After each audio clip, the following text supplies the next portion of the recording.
Parental discretion is advised.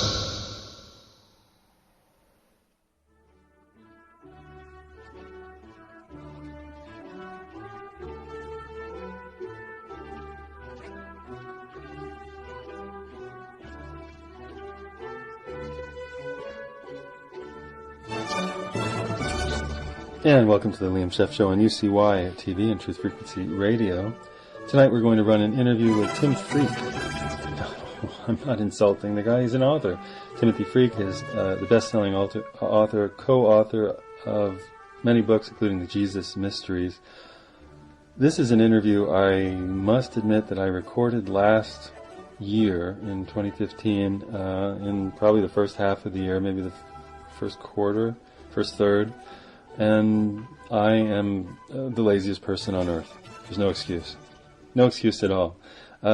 Tim was at the time and is still traveling and hosting some of his mystery show. We're going to talk about that. He is the author of Jesus Mysteries. We're going to talk about that. I want to apologize for getting out this interview. It's more than late, but thank goodness he's still traveling and giving his show, and this can be a boon to you in the Southwest who want to come see it.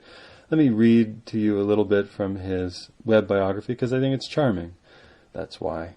I'm reading in his voice. He says, best-selling author, my life, says Tim, and his name is Freke, has been dominated by two things which I see as paralogically complementary, awakening and creativity. I don't know what paralogically means. The first is about self-realization, and the second is about self-expression. During the early part of my life, I expressed myself primarily through music, creating everything from inspirational pop, television themes, scores for contemporary dance, and inspirational house music. I created consciousness-raising tracks with Ram Dass and Terence McKenna, and ran a multimedia collective called World Without Walls that put on spectacular shamanic rave shows. Cool. In my 30s, I became an author, and since have written more than 30 books, which have been translated into 15 languages. Dude. My early books are about uncovering the universal philosophy of oneness and love that are at the heart of the major spiritual traditions in the world, from alchemy to Zen. Later, I authored a number of major books on paganism and Christian Gnosticism with Peter Gandy, including the Jesus Mysteries. That's what we're going to talk about. I like Tim. I like his book. I read 2 or 3 of his books. I read the Jesus Mysteries. There was one about the goddess, something goddess, this, that, and the other thing. And then there were a couple that, you know, in the realm of some of the Buddhist, clarify your life and understand your purpose and, you know, be one with all things. But it was the Jesus Mysteries that really turned me on. Why? Because I'm argumentative that way. And I like the way that he and his co-author, Peter Gandy, not always so nicely took apart the Jesus problem, but really pointed out what others have pointed out, I suppose, but they added a splash of their own color and really made it more about the spiritual tradition that the Gnostic, those seeking gnosis, that Philo of Alexandria, this guy in North Egypt, this Jew in North Egypt who'd been touched by Greek influence, would have wanted you to have an experience to mollify, to loosen, to soften the hard, ugly laws, the 600 and something laws of Leviticus, the 10 so-called hard suggestions from the so-called Mosaic Law, a guy who didn't really live, didn't really exist, all taken from Hammurabi's law. You know, hard stuff, eye for an eye, don't touch this person, don't look at that thing, and if a woman's bleeding, for God's sake, get away from her. You know what I mean. So we're going to talk about that in the interview. You can buy my book and support my work by going to Amazon.com, buying official stories. Official stories from all eras exist to protect officials. There is no greater official story than Christianity. As a friend of mine, or than major religion, as a friend of mine said, it's the greatest official story ever told or ever sold. You can support independent journalism by going to my website or my YouTube page. Just look me up, Liam Scheff. There's a PayPal account. You can put $5, $20. But in the meantime, go get Peter Gandy and, yes, Tim Freke, his book called The Jesus Mysteries. They're on Amazon, and I believe on Kindle. I think I even had that version. And without further adieu, that means to God, by the way, here is the guest for the half hour, Tim Freke.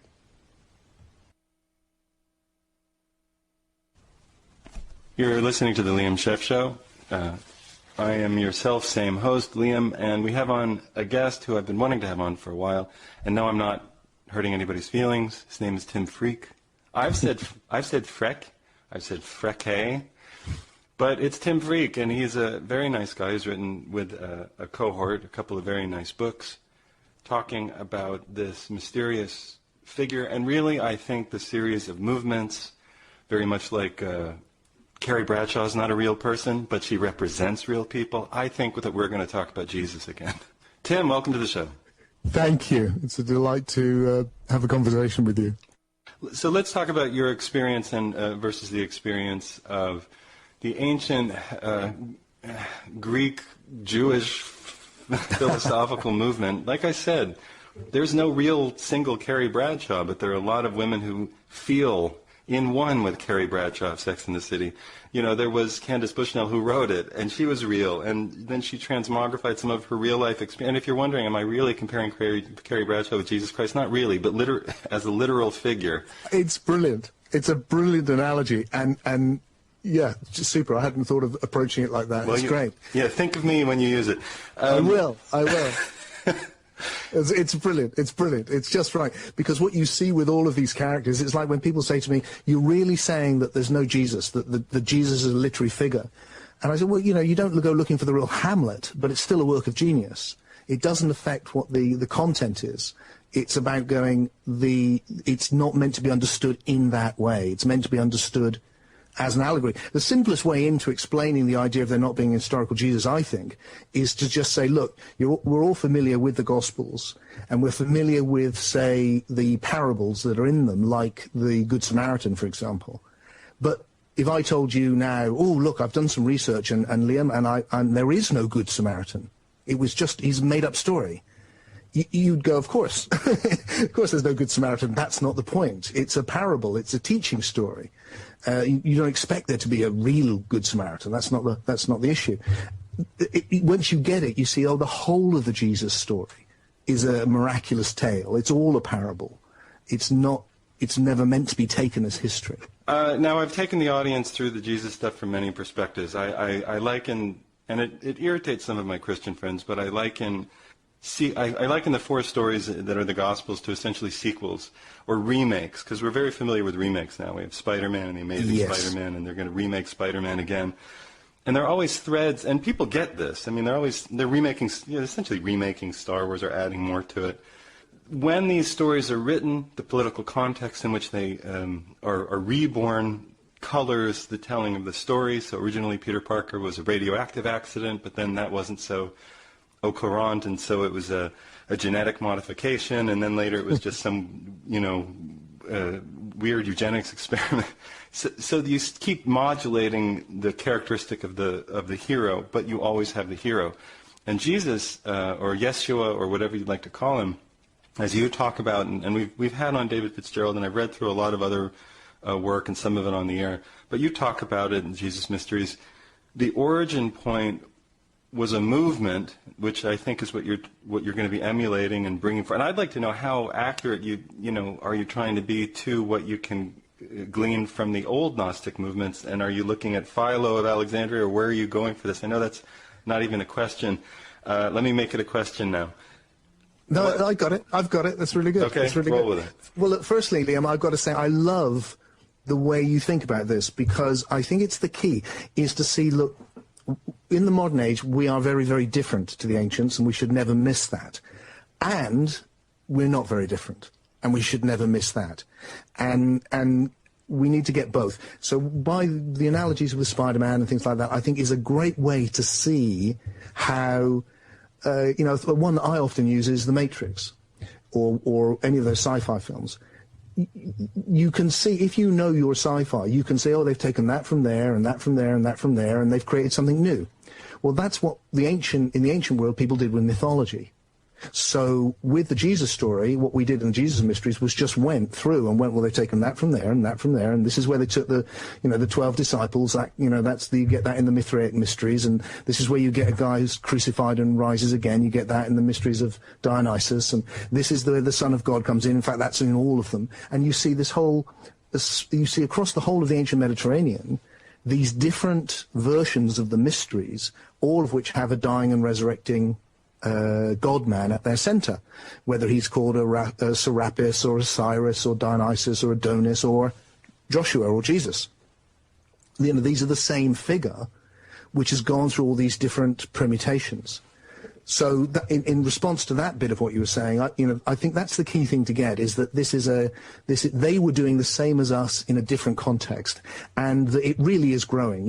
Even the Gospels we have, as you rightly say, they're developing over time. The current scholarship would say that the original oldest versions were probably just saying sources.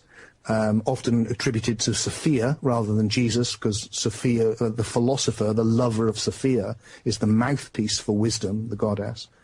And then the narrative has been added without any geographical location, then geographical location has been added, and then it's fallen into the hands of very different people, and political slant has been added, and so on and so on. So there's that whole growth of the story. And I suspect the Jesus mysteries, the mysteries of Joshua, go back way before this invention of the year zero.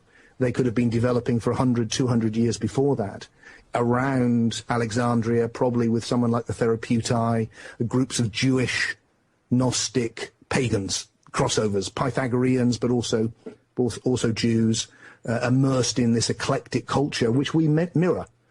And then to just very quickly just bring that right up to date, what my feeling now is not to copy the ancient Gnostics, but to do what they did. And what they did was they reinvigorated this teaching and this mythology for their own time.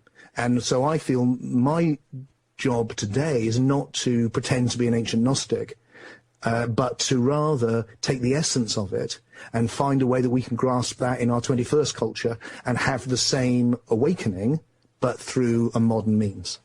I have good friends who are or have been Christians. My good friends who are Christians tend to be Eastern Orthodox, because they've already let go of some of the Sunday school literalisms that are foisted upon the Protestant world. Yeah. The Easterns already. Yes, that's right. Have a concept of gnosis and yes. logos, and maybe you could talk about that a little. Yeah, I mean the literalism developed in the West. See, my argument would be that the historical evidence points to the fact that the original Christianity is Gnostic, but that's a very wide school, and very quickly it's very diverse, but it flourishes in the East, and that's where it will become the Orthodox approach and all of those other Eastern spiritualities. In the West is where it will develop and then solidify into this literalism in the hands of the Roman Empire. And that's when you get its dominance coming in, and you get this very, very different form, limitation from all these hundreds of Gospels down to 4. I mean, one of the things which the literalists complain about the Gnostics when they attack them is they say, one of them says, you're not regarded as having the gnosis unless you write your own Gospel.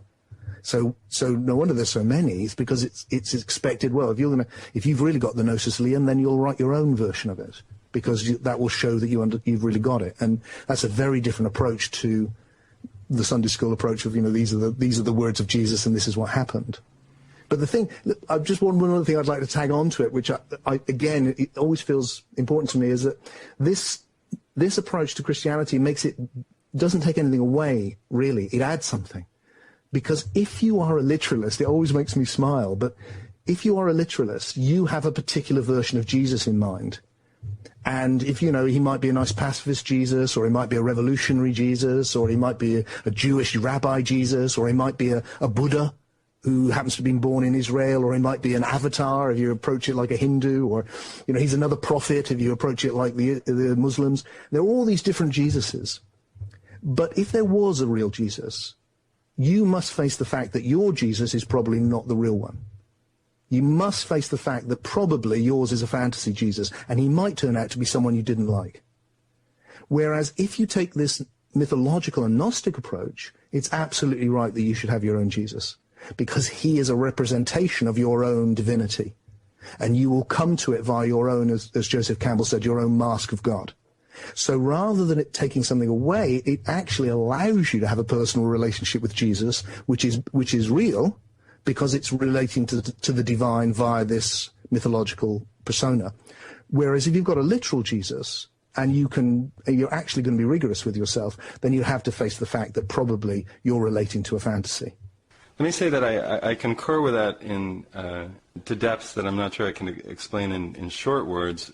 The audience may wonder, my audience even may wonder, why I was so immune to Christianity. I saw it around me, but the first myths I was ever given were from, I think, Edith Hamilton's Greek mythos. So that was laying around. So I was very familiar with these stories, and at the time that I was exposed to Christianity, I had already had a head full of stories about gods and people doing magic things, and I regarded them about the same as very exciting. And then I looked at the mythos that came out of the Bible, and I thought, these are rather dreary stories. There's a guy, and he's laying down with lions, and clearly they're going to kill him. Well, I don't buy that. What's this guy and the whale? I don't understand. It just reminded me of Pinocchio. Honestly, it reminded me of Pinocchio. And I know that I got the order back because the fellow who wrote Pinocchio had been exposed to the Christians. Okay. There's so many parables in the Bible, and the Bible is the wrong word. I even point this out, that the Bible is two different, essentially, movie series. There's the first movie series, which is really the Torah. And that's where you get this magic stuff that really comes out of Babylon. These ancient Gilgamesh stories. And then you get the new one, which is essentially the Star Wars remakes that they say, well, now we got a new character. So, and also a key with that new character is it, as is made very plain by Gnostics, by Paul in his genuine letters, and his whole purpose is to completely re-envisage this genocidal Joshua of the Old Testament. The Messiah of the Old Testament, the Joshua of the Old Testament, is he's the guy who comes in to Palestine and is told by God to kill every breathing thing. He's a warrior leader. Well, the people who are creating the Jesus mysteries, they've been influenced by the philosophy of Plato and Socrates. They're Pythagoras. They are looking for this completely other Jesus. This is a mystical Jesus who is going to liberate you through spiritual enlightenment, through gnosis. And so this Jesus is a very different figure. So what they're trying to do is transform their own tradition in the light of this, quite honestly, much deeper tradition which they've encountered, which is dominating the pagan world. So it's probably happening in Alexandria, which is the New York of the ancient world. There's a big Jewish population there. They speak Greek now.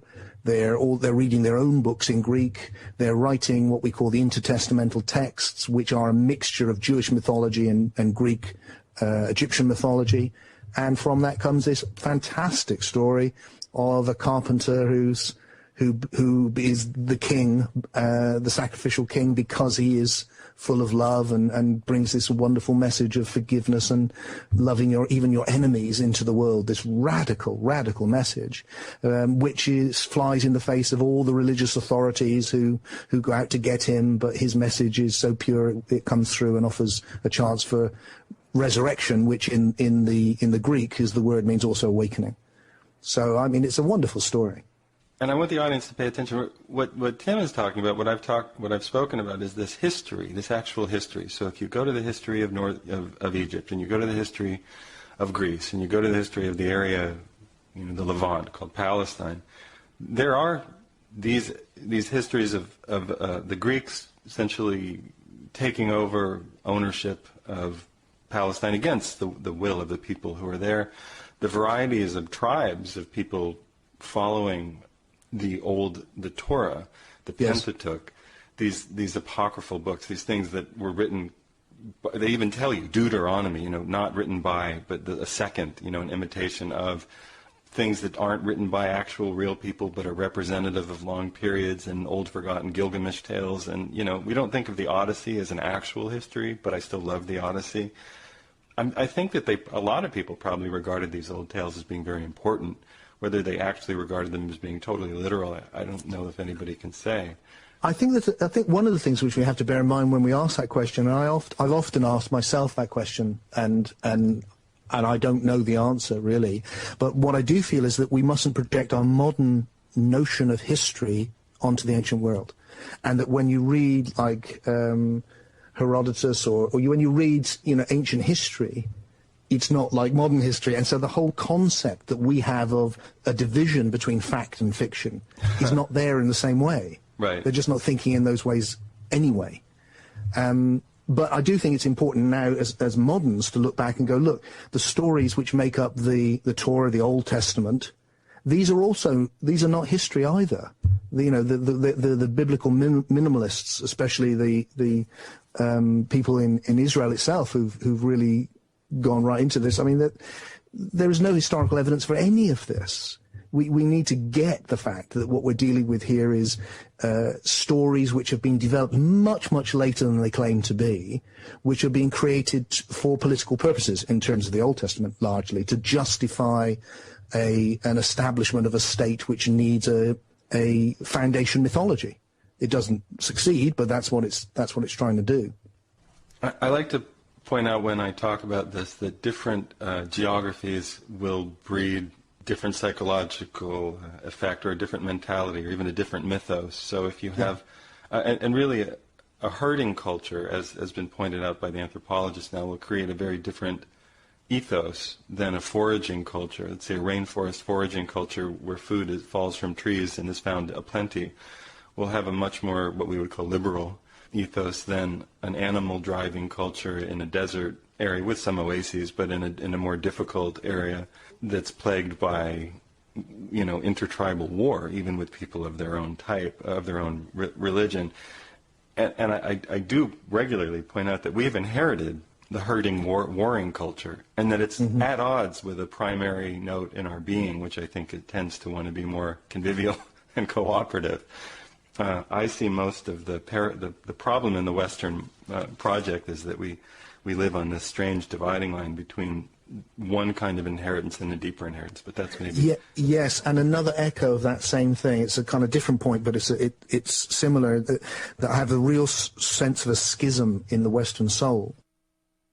So because we've been fed this literalist Christianity which derides paganism, which has destroyed paganism, we're cut off from our own history. We can't have access to the depth of our spiritual history. One of the great things about the Jesus Mysteries thesis, which goes, look, Christianity, Gnosticism, is a continuation of paganism. It's a one evolution, that we can reclaim that. And that's a healing of a huge division in the Western soul that I think makes a huge difference. Let's segue into the end of the interview. Tim is going to talk about how to follow his mystery experience. He'll give the website. This is the end of the interview that we did. I'll come back with commentary later. It remains entirely fascinating to me. And again, thanks, Tim, for being on.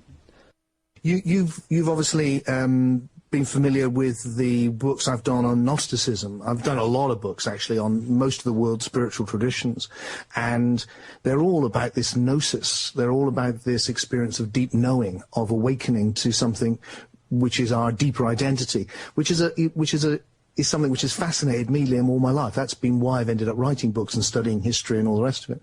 So my real passion is actually sharing that direct experience, which is one of profound oneness and what I call big love, agape, it would be in the ancient Gnostic tradition, or metta in the Buddhist tradition. There's a profound connectivity with everything. And life changes so fundamentally when we have this experience, and it's my great delight to travel around the world sharing that experience with people. And my experience is now that when we do go in deeply together, everyone, just about everyone, can have this experience of gnosis, of this deep knowing for themselves. And ultimately, as an author, as someone who uses words all the time, I love words, but ultimately they're all pointing to something beyond the words. So my real passion is to take us to that place where the words fall away and you just have this silent, deep knowing, which I call love and oneness. And how do people find this on the internet and sign up? If they go to themysteryexperience.com or just Google Tim Freke and go to events, then they can find out all the information about what I'll be doing, what I'll be sharing, so who comes, how it works, how much it'll cost, and there's also contact. They can ask, they send me an email and ask me directly, or my lovely wife Debbie, who looks after things for me, and get a personal response. Yes, indeed. And thank you, Debbie, for actually connecting us. You're a wonderful guest. I've enjoyed your interviews. I very much enjoyed. I've read a couple of your books, and of course, I love the Jesus Mysteries. I recommended it to people. It's a much more. In many ways, it's a more gentle and generous initiation or place to enter the conversation about what they call the historicity of a figure called Yehoshua or Jesus, rather than just trying to be an atheist, tearing it apart, because there's very little to no historical foundation. In fact, the historical foundation gives way to all sorts of fraud. Yes. We have church fathers who were such known bandits of, just inventing. Eusebius. Oh, goodness me, yes. But I liked your way in because, like Campbell, Joseph Campbell, and even Alan Watts, you're saying, look, there's more beyond. Part the veil, there's more there. Don't get stuck on the literal. And that's what I very much appreciate in your work.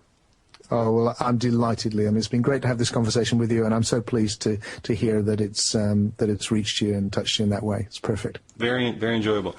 Tim Freke, Freke. Look him up online. What is your primary website? TheMysteryExperience.com.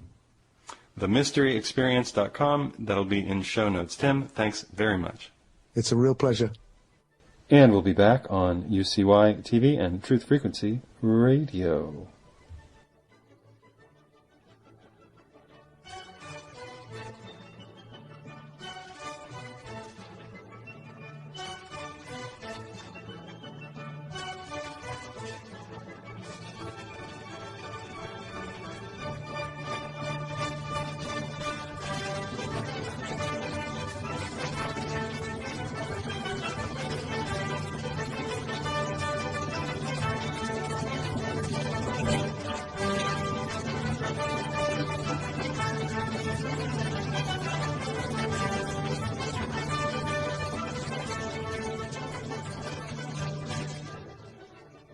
Oh, but Liam, if Jesus never existed, why would there be so many movies about him, or comics, or cups, or plastic toothbrushes, or instructions sets for little children in Sunday schools? I mean, why would it be the greatest story ever told? Well, somebody called it that, so maybe it's not.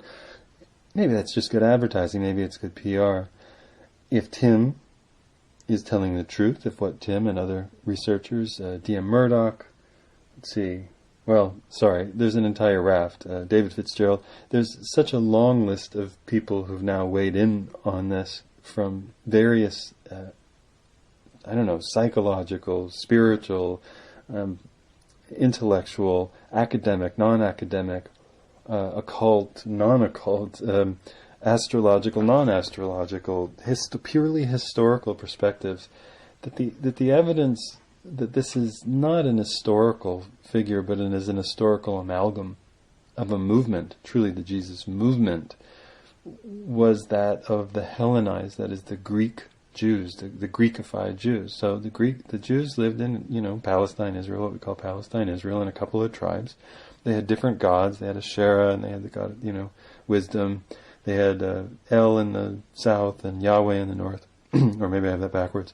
So eventually they had to sort it out. Then the Babylonians, the Persians, took over that whole area. The Greeks, the Jews were very influenced by that. In fact, they absorbed all of their myths. They absorbed the garden myth. They absorbed the banishment myth. They absorbed the world being drowned by angry gods myth. They absorbed what else? The Job myth. They absorbed just all of the stuff that's the key notes in the first part of the Bible that we all consider the Bible. They absorbed all of that from the Babylonians. Well, then the Babylonians were beaten by time and the Greeks. And the Greeks came in with their Aristotle and their Plato and their deep philosophy, and the Jews were fascinated. And just as they had been turned around by the Babylonian priesthood and really turned on by it, like, wow, these priests make a lot of dough. they're really in charge. So the Greeks absorbed that way of thinking about the Jews absorbed that way of thinking about it. So they were, by the Greek influence of thinking more deeply and questioning the meaning. And they ended up with this thing called logos, this thing called gnosis. And there was a guy in northern Egypt, just on the other side of the Mediterranean, across the big pond.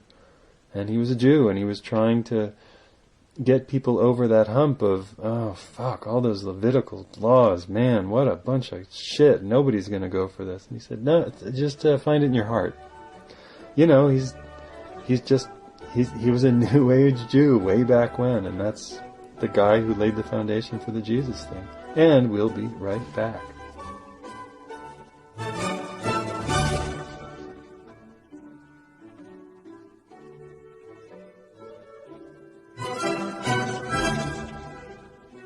Welcome back to the Liam Scheff Show on UCY TV and Truth Frequency Radio. That interview with Tim Freke is available for you to rehear on UCY TV. There's the YouTube channel you can find there in UCY. On YouTube, you can find my YouTube channel, YouTube/Liam Scheff, one word. Don't slash me. Just go listen to the YouTubes. We've got all the past and recent shows, including an interview with David Fitzgerald, author of Nailed, another thing about Yehoshua,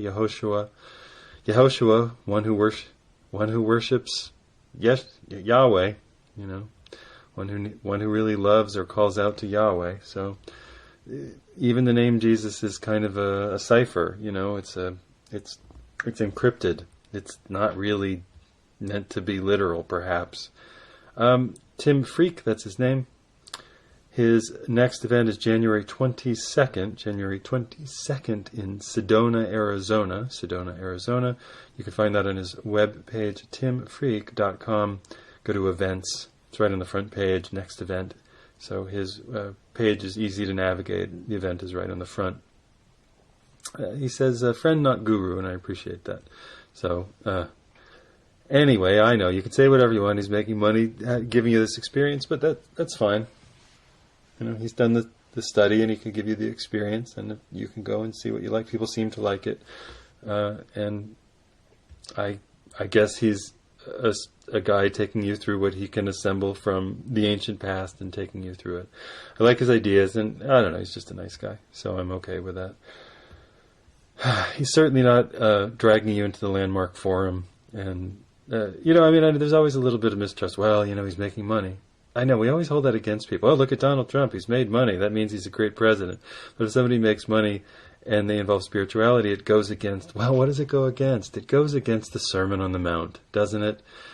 That's what it goes against. So if somebody does a lot of research and then wants to somehow not go broke by selling the research, as I have gone broke not selling the research, as everybody who does this kind of work, trying to tell the truth, we're all subject slaves of Christian false piety.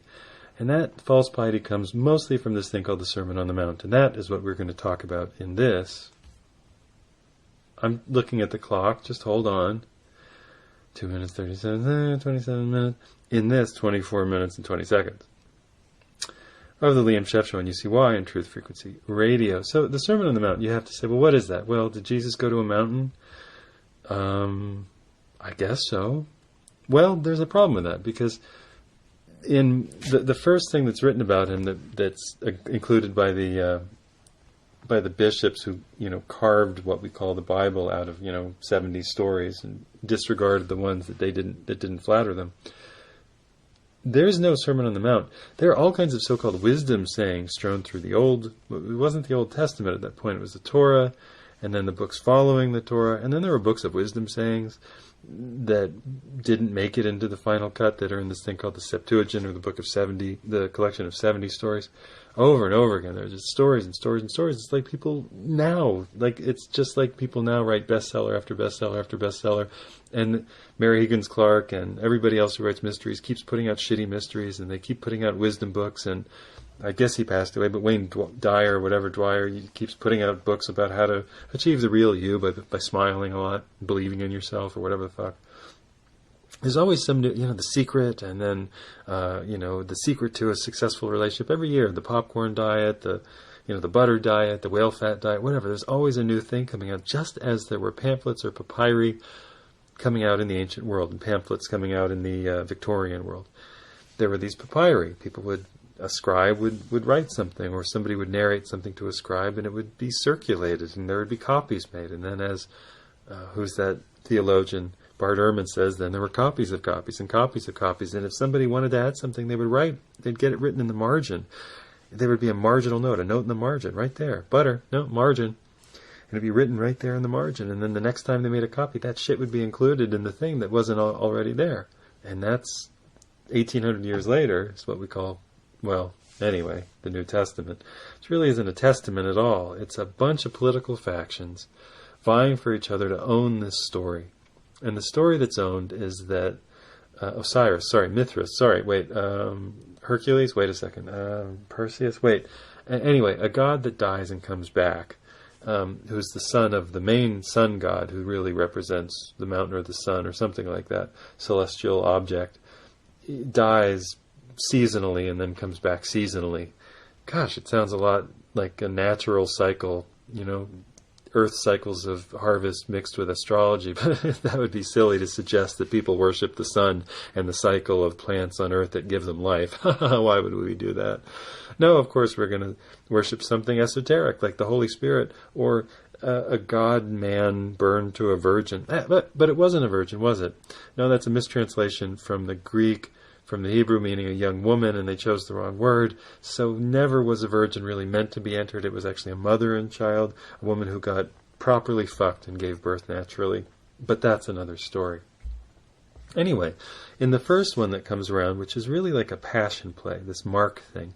I know you think Matthew, Mark, Luke, and John, like John, Paul, George, and Ringo, but really Mark was first, and it was so bad, and it was so weak that people had to rewrite it. And so the group that we call Matthew, and it wasn't written by a guy called Matthew, but the group that we call Matthew rewrote it, and they took this thing that had all the wrong place names, and it didn't quote prophecy from the Old Testament, from the Torah correctly, so we've got to punch that shit up.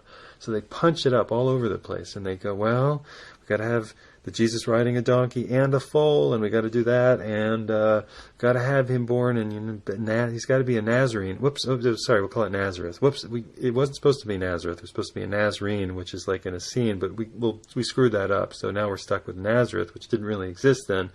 So then they had to build a Nazareth over the Middle Ages. I mean, literally, they had to build a Nazareth over the Middle Ages to accommodate the idea that there was a guy born in this place that was like a nothing outpost.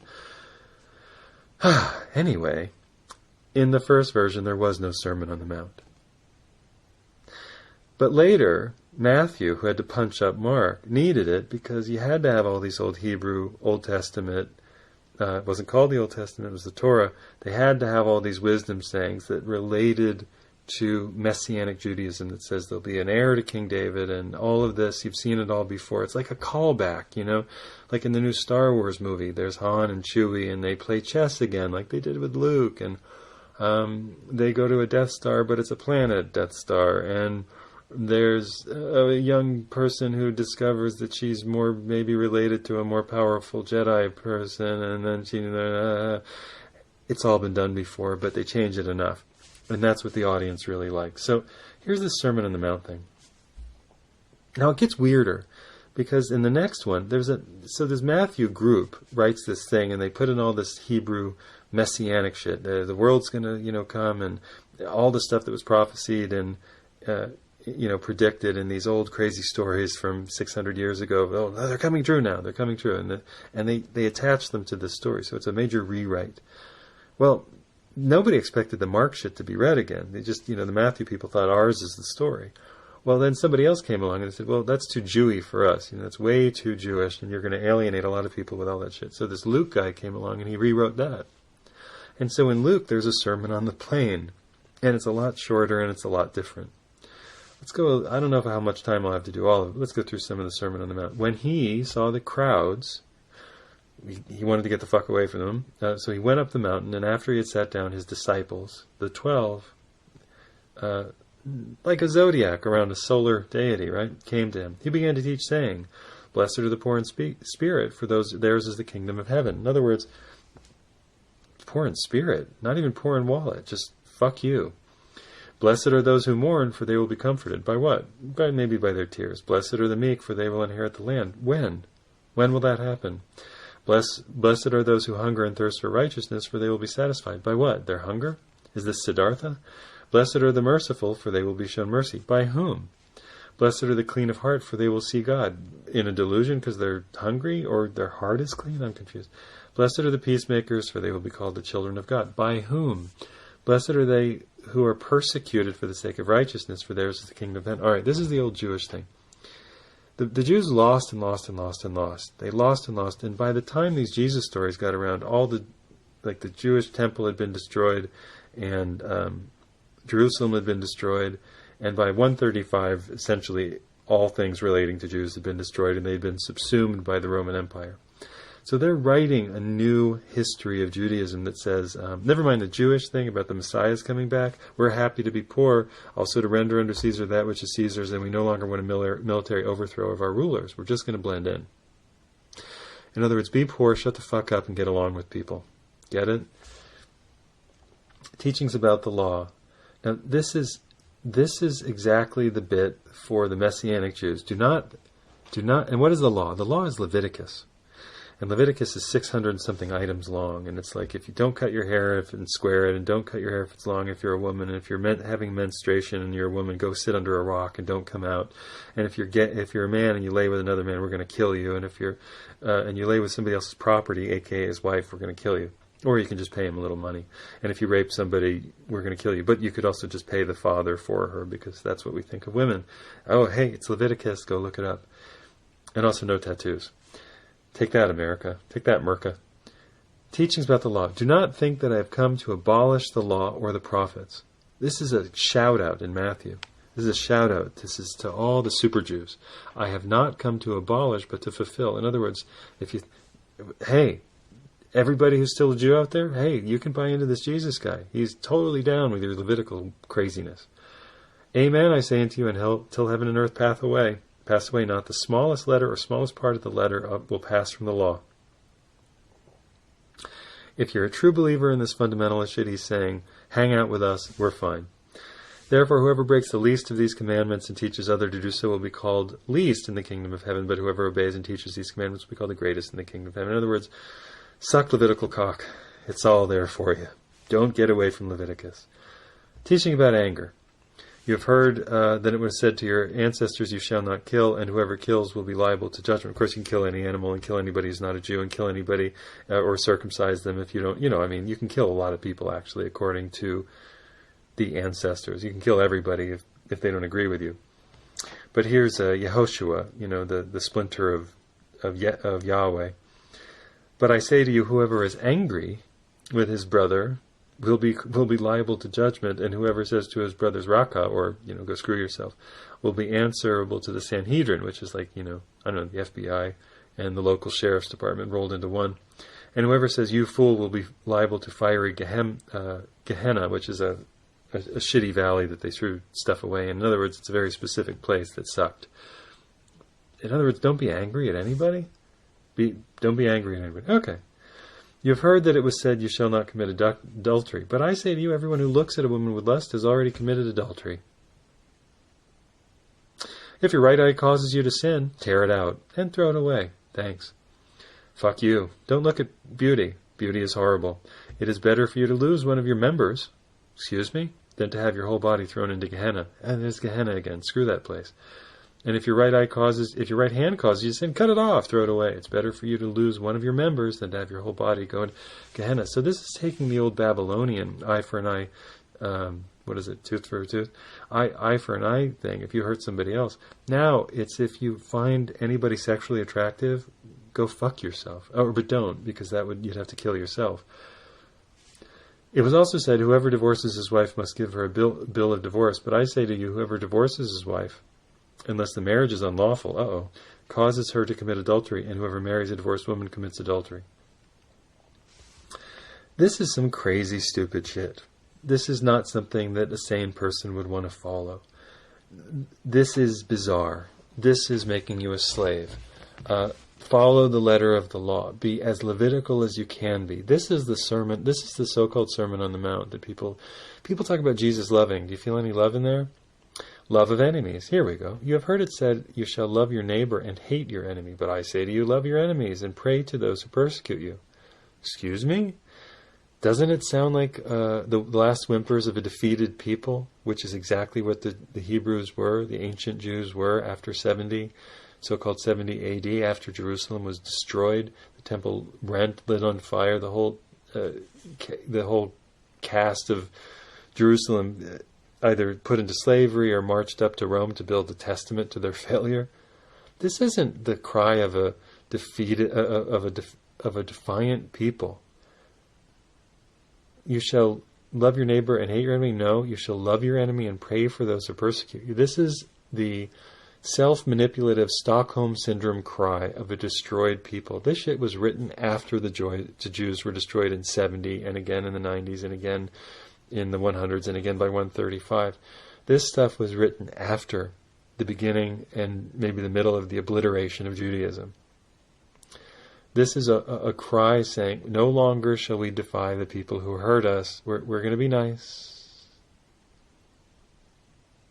We're going to be nice. It's self-manipulation. It's pure Stockholm Syndrome. And it's been the bane of Christianity and Christians for a long time. So be perfect, just as your Heavenly Father is perfect. I thought we weren't perfect. Now you're asking to be arrogant? Greet your brothers only? What is unusual?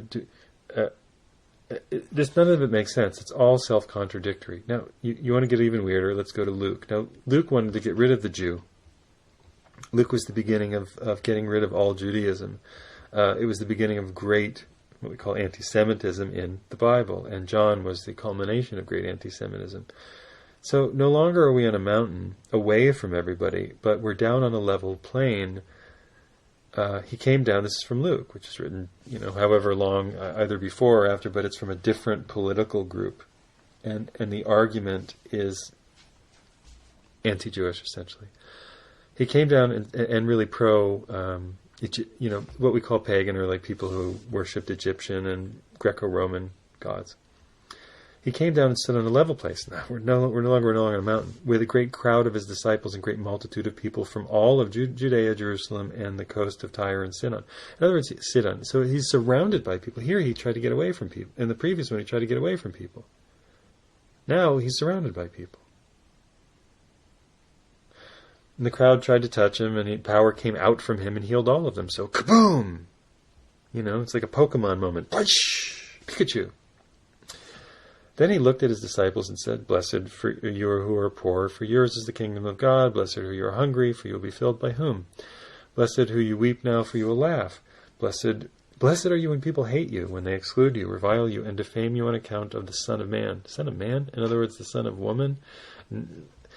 If you believe in me, people will hate you, but you're blessed. In other words, be an insane asshole.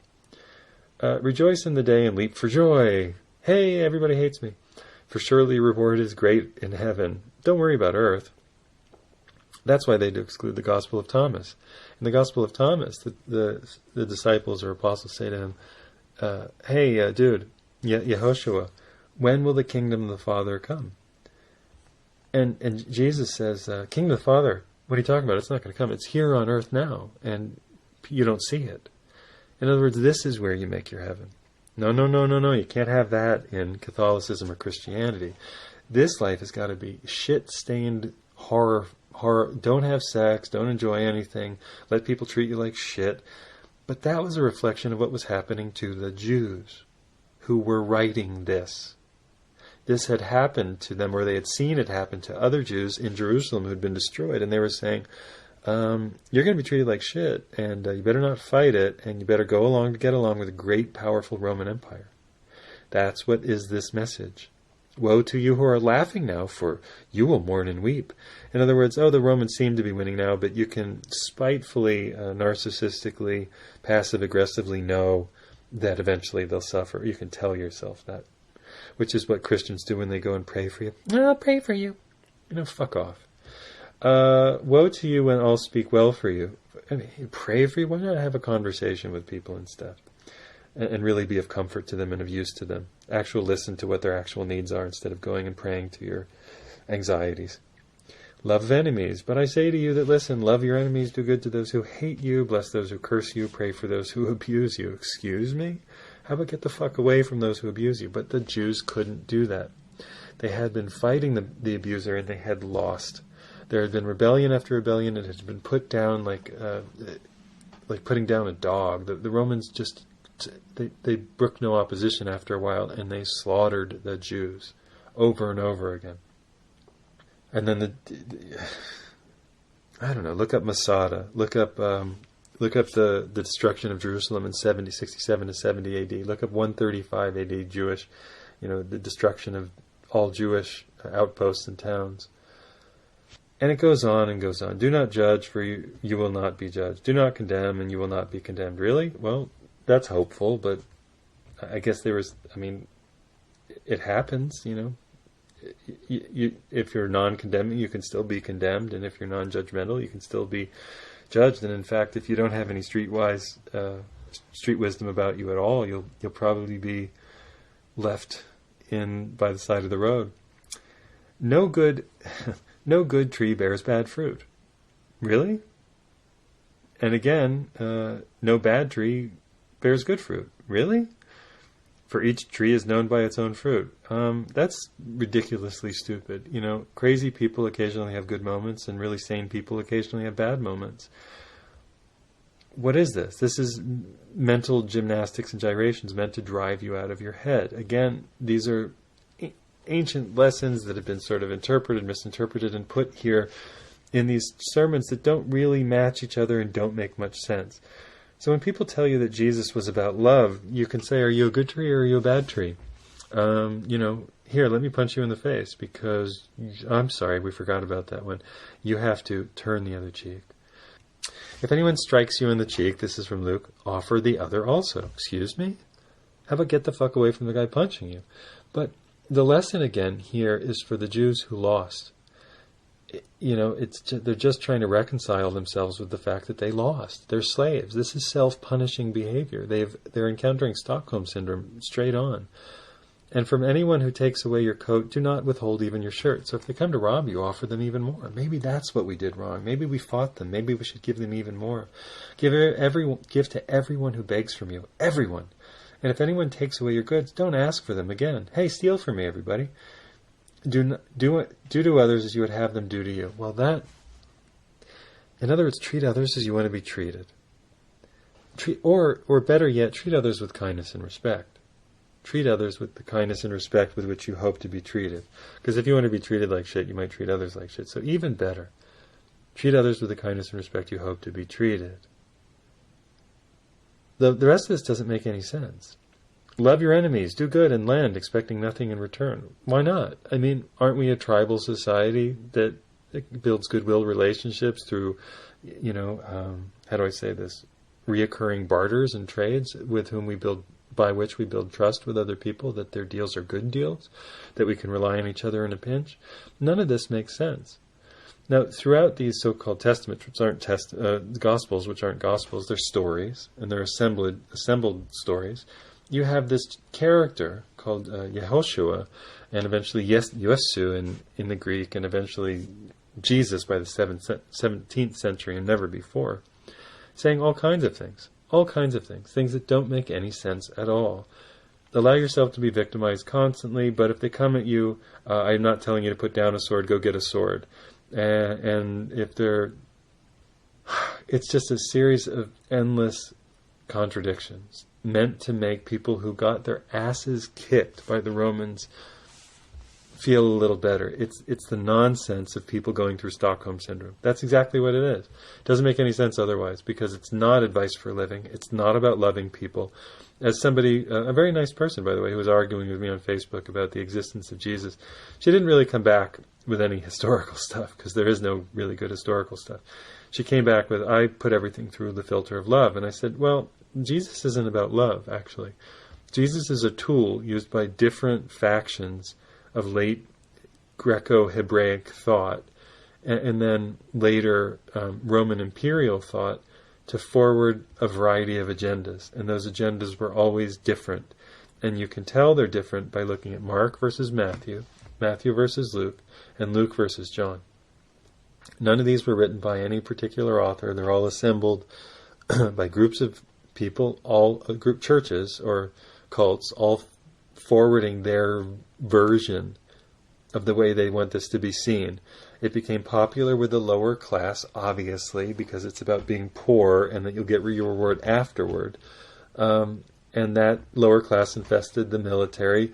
That prompted a guy called Constantine to convert, because the military was all worshipping these, dying and rising gods, these gods that died and died for our troubles. And then, eventually we'd have something good in the next world, because this world is such shit. Mithras was one of them. Osiris was a version of the Egyptian one that plays heavily into the Jesus thing. In fact, Lazarus is El Osiris, raising Lazarus from the dead is like a callback to Osiris in the Egyptian. And Yehoshua himself, no historical record for the guy. A couple of totally fraudulent mentions and a couple of ancient historians that didn't talk about him at all, and it's totally clear. And then this nonsensical sermons in different places, one without a crowd and one with a huge crowd, one with no magic being done and one with Pokemon magic healing everybody. What are you going to make of it? None of it's true. How were any disciples or apostles, whatever you decide to call them from book to book, how were they recording all of this? And remember, none of this was recorded for, let's be honest, 70 years. I mean, this supposedly happened in 30 or 33 or 36 or whenever people decide it was. And, they humor themselves by dating the first gospel to about 70, but that's not true. This stuff all happened after the destruction of Jerusalem, and the first flecks of paper are really from about 150, maybe 200. That's about when it all comes from. So late, grant them the 90s, but probably 100, 105, somewhere around there. The Christian hopefuls will put it as early as they can, but they do that really at their own peril because they don't have any proof. Anyway, this is the Liam Scheff Show. We've been talking about Yehoshua and the historical basis for why these books got written. The Jews got their fucking asses kicked, and they needed to reinvent Judaism in a way that was safe. They had the Greek influence. They had the idea of gnosis and logos, as Tim Freke was talking about in the first half hour. And that's what happened, everybody. Or, at least that's a fairer argument than what's presented in the Bible. We'll be right back.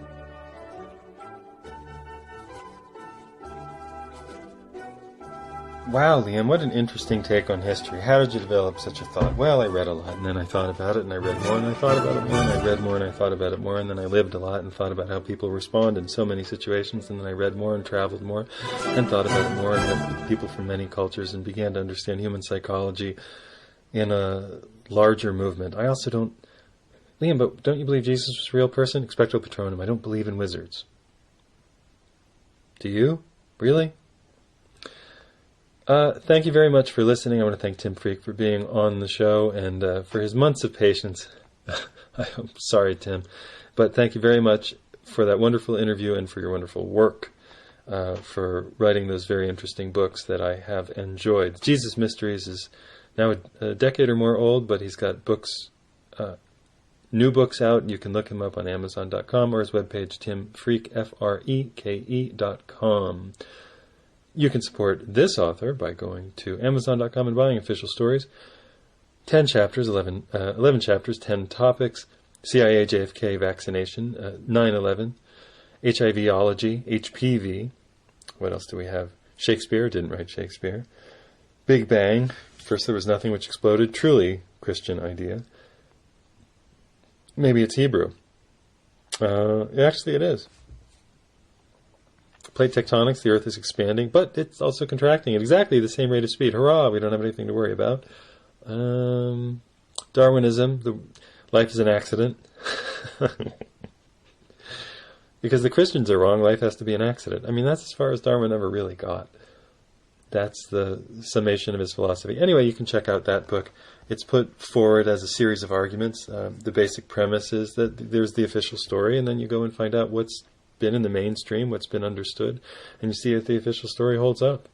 It's a simple little kind of test for you to put your critical thinking, take your critical thinking skills off of ice, take them out of mothballs, see how they still work. I'm working on official stories too. Yes, it's Myth America. Yes, it's The Amazing Adventures of Super Jesus. We'll see what the final title ends up being. The Jesus stuff will certainly be part of it. People believe in wizards, and then they want to make business deals and run coal and oil companies. I think that we should ban wizardry from most true human conceptions. Like, if we want to be in charge